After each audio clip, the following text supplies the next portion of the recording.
Sangareddy district Zaheerabad division మన ఏంటంటే జైరాబాద్ మండల్ ఇది మనకు NH65 ముంబై హైవే టు మనకు కోహిర్వెల్లి రోడ్ ఇది. ఈ రోడ్డు మనకు ఏంటంటే మనకు 6 ఎకరాల ల్యాండ్ అమ్మకానికి వచ్చింది. 1,15,00,000 చెప్తున్నారు. లైట్గా నెగోషియబుల్ అయ్యే అవకాశం డైరెక్ట్ ఫార్మర్ దగ్గర ఉంది.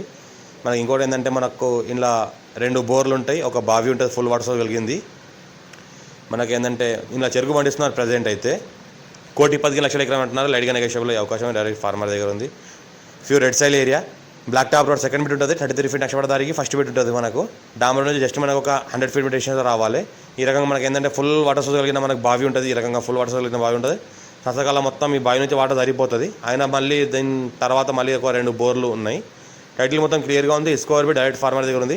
ఇన్వెస్ట్మెంట్ కోసం, అగ్రికల్చర్ కోసం, ఫార్మర్స్ పర్పస్ చాలా బెస్ట్ ప్రాపర్టీ. లైట్గా నెగోషియబుల్ అయ్యే అవకాశం డైరెక్ట్ ఓనర్ దగ్గర ఉంది.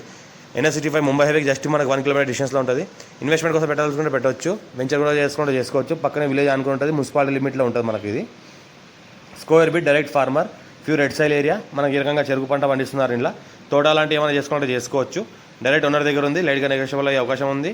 పక్కన మనకి national investment industrial manufacturing zone NIMS industries just మనకి ఏంటంటే ఒక 3 కిలోమీటర్ డిస్టెన్స్లో నిమ్స్ ఇండస్ట్రీస్ ఉంటాయి. NH65 ముంబై హైవే 1 కిలోమీటర్ డిస్టెన్స్లో ఉంటుంది.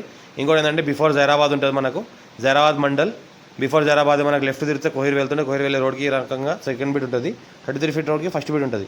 మా ఛానల్ని ఫస్ట్ టైం సబ్స్క్రైబ్ చేసుకోండి, మీ ఫ్రెండ్స్ కూడా షేర్ చేయండి. లోకల్ షో పెడతాను చూస్తానండి. ఎవరైతే ల్యాండ్ ఇక్కడ ఉన్నదో వాళ్ళకి షేర్ చేయండి మా వీడియోస్. Urgent cell.